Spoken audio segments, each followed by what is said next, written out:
আজি প্ৰথমটো গুৰুত্বপূৰ্ণ খবৰ হৈছে মাজুলীত ভূলণ্ঠিত মানৱতা। কোনো পাহান লোকে ৰাজপথত পেলাই থৈ গ'ল কন্যা নৱজাতক। মাজুলী জেংৰাইমুখ থানাৰ অন্তৰ্গত জেংৰাই চাপৰিত সংঘটিত হৈছে এই ঘটনা। মৃত নৱজাতক উদ্ধাৰক লৈ চাঞ্চল্য বিৰাজ কৰিছে। পুৱা 4 বজাত স্থানীয় মহিলা এগৰাকীয়ে গাহৰি দানা দিবলৈ আহোঁতে প্ৰত্যক্ষ কৰে মৃত নৱজাতকক।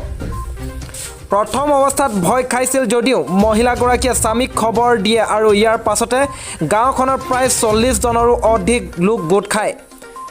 কোনে ৰাস্তাৰ মাজতে পেলাই থৈ গ'ল মৃত নৱজাতকক, এই বিষয়ে বৰ্তমানলৈকে জানিব পৰা হোৱা নাই। উদ্ধাৰ হোৱা মৃত নৱজাতকটি কন্যা নৱজাতক বুলি জানিবলৈ দিছে। নৱজাতকটো প্ৰত্যক্ষ কৰাৰ পাছতে প্ৰথমে গাঁওবুঢ়াক অৱগত কৰোৱাৰ পাছত জেংৰাইমুখ আৰক্ষীক খবৰ দিয়ে স্থানীয় ৰাইজে। কোনে কি কাৰণত এই কাণ্ড সংঘটিত কৰিলে তাৰ বিষয়ে অনুসন্ধান অব্যাহত ৰাখিছে আৰক্ষীৰ লগতে গাঁৱৰ লোকসকলে। উক্ত ঘটনাক লৈ চাঞ্চল্য অব্যাহত অঞ্চলটোত। অতি কৰুণভাৱে ৰাজপথত পৰি আছিল নৱজাতকটি। কোনোৱে নিজৰ কুকৰ্ম ঢাকিবলৈ এনে হৃদয় বিদাৰক ঘটনা সংঘটিত কৰিব পাৰে বুলি একাংশই ই সন্দেহ কৰিছে। আজিৰ আনটো গুৰুত্বপূৰ্ণ খবৰ হৈছে কাৰ্বি আংলঙৰ হাওৰাঘাটত ফাৰ্মাচিষ্টৰ অবিবেচকি কাণ্ড। ম্যাদ উকলা ঔষধ বিক্ৰী কৰি মৃত্যুৰ মুখলৈ ঠেলি দিছে ৰোগীক। হাওৰাঘাট চৰকাৰী চিকিৎসালয়ৰ চৌহদৰ ভিতৰত থকা এখন ব্যক্তিগত ফাৰ্মাচিষ্ট ম্যাদ উকলা ঔষধ বিক্ৰী কৰি আতংক।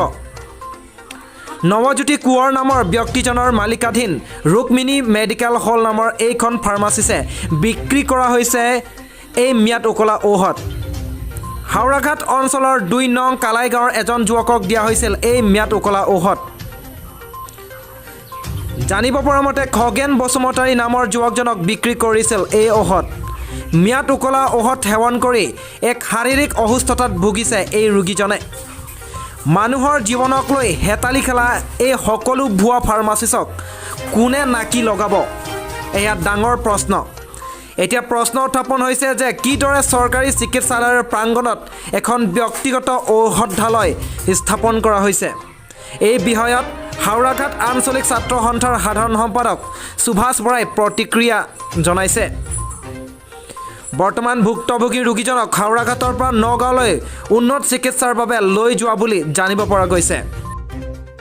ম্যাদ উকলা ঔষধ বিক্ৰী কৰা বুলি আমি অৱগত হৈছিলোঁ আৰু সেই ঔষধ সেৱন কৰি এজন যুৱক তেওঁ অসুস্থ হৈ পৰে আৰু এনেধৰণৰ কান্তজ্ঞানহীন ফাৰ্মাচীসকলৰ বাবেই এই যুৱকজনৰ জীৱনলৈ ভাবুকি কঢ়িয়াই আনিছে। আৰু এই ফাৰ্মাচীখনত যিজন ফাৰ্মাচিষ্ট তেওঁ নিজেই উপস্থিত নাথাকি তেওঁ অকল কৰ্মচাৰীৰে এই ফাৰ্মাচীখন চলাই থকা বুলি আমি গম পাইছোঁ। অতি সোনকালে বিভাগীয় কৰ্তৃপক্ষই এই ঘটনাটোৰ তদন্ত ঘোষণা।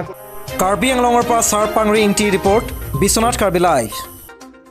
আজিৰ আনটো গুৰুত্বপূৰ্ণ আৰু ডাঙৰ খবৰটো হৈছে বিশ্বনাথৰ শ'লমাৰীত প্ৰতিদিনে কৰোনা আক্ৰান্ত লোকৰ সংখ্যা বৃদ্ধি হৈ থকাৰ বাবে আজি শনিবাৰে বিশ্বনাথ জিলা প্ৰশাসনৰ ফালৰ পৰা অঞ্চলটো ৰেড জ'ন হিচাপে ঘোষণা কৰা হৈছে বুলি জানিবলৈ দিয়ে লাট গাঁওবুঢ়া ৰামনাথ তেৰণদেৱে। আজিৰ আনটো ডাঙৰ খবৰটো হৈছে মায়ঙৰ ঔগুৰি গাঁৱৰ 3 স্কুলীয়া শিক্ষাৰ্থী হঠাৎ সন্ধানহীন হোৱাক লৈ তীব্ৰ চাঞ্চল্যৰ সৃষ্টি হৈছে। নিশা 11 বজাত ঘৰৰ পৰাই নিৰুদ্দেশ হয় ছাত্ৰ ছাত্ৰীকেইজন। মায়ং থানাৰ পৰা নাতি দূৰত ঘৰ 3 জনৰে। নিৰুদ্দেশ হোৱা শিক্ষাৰ্থীকেইগৰাকীৰ নাম হৈছে ডিম্পীমণি শইকীয়া, চুমি বৰা আৰু নয়ন বৰা। ইয়াৰে চুমি আৰু নয়ন বাই ভনী বুলি জানিব পৰা গৈছে। মায়ং থানাত এজাহাৰ দাখিল কৰিছে পৰিয়ালে। আৰক্ষীয়ে বিষয়টো গুৰুত্ব সহকাৰে লৈ তদন্ত আৰম্ভ কৰিছে। নিশাৰ ভাগত গাঁৱৰ মাজত এখন গাড়ী দেখা পোৱা গৈছে বুলি মন্তব্য কৰিছে স্থানীয় ৰাইজে। ইফালে পৰিয়ালৰ লোকে উদ্ধাৰ কৰিছে 2খনকৈ চিঠি। এই চিঠিত বিভিন্ন কথা উল্লেখ কৰি থৈ গৈছে সন্ধানহীন কিশোৰকেইজনে। আজিৰ আনটো গুৰুত্বপূৰ্ণ আৰু ডাঙৰ খবৰটো হৈছে কাৰ্বি আংলং জিলাৰ ডকমকাত সংঘটিত হয় এক ভয়ংকৰ পথ দুৰ্ঘটনা।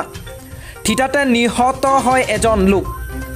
কাৰ্বি আংলং জিলাৰ ডকমকা থানাৰ অন্তৰ্গত ডকমকা থংনকবে কলেজৰ সমীপৰ 36 নং ৰাষ্ট্ৰীয় ঘাইপথত সংঘটিত হয় এক শোকাবহ পথ দুৰ্ঘটনা।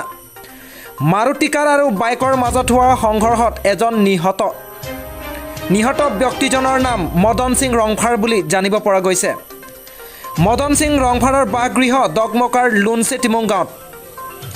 AS01EH8941 নম্বৰৰ মাৰুতি কাৰখনৰ লগত AS09H1479 নম্বৰৰ বাইকৰ মাজত সংঘৰ্ষ হোৱাৰ ফলত বাইক আৰোহী মদন সিং ৰংফাৰে থিতাতে নিহত হয়। ঘটনাস্থলীত ডগমকাৰ আৰক্ষীৰ উপস্থিত হয়। নিহত হোৱা ব্যক্তিজনৰ মৃত শৰীৰটো মৰণোত্তৰ পৰীক্ষাৰ বাবে ডিফু মেডিকেললৈ প্ৰেৰণ কৰা হৈছে বুলি জানিব পৰা গৈছে। কাৰ্বি আংলঙৰ পৰা চাৰিংটি ৰিপৰ্ট, বিশ্বনাথ কাৰ্বি লাইভ। আজিৰ আনটো গুৰুত্বপূৰ্ণ খবৰ হৈছে বিশ্বনাথৰ জিঞ্জিয়া চাহ বাগিচাটো এতিয়া কৰোনাৰ বিভীষিকা। দিনক দিনে কৰোনাৰ সংক্ৰমণ বৃদ্ধি হোৱা পৰিলক্ষিত হয়।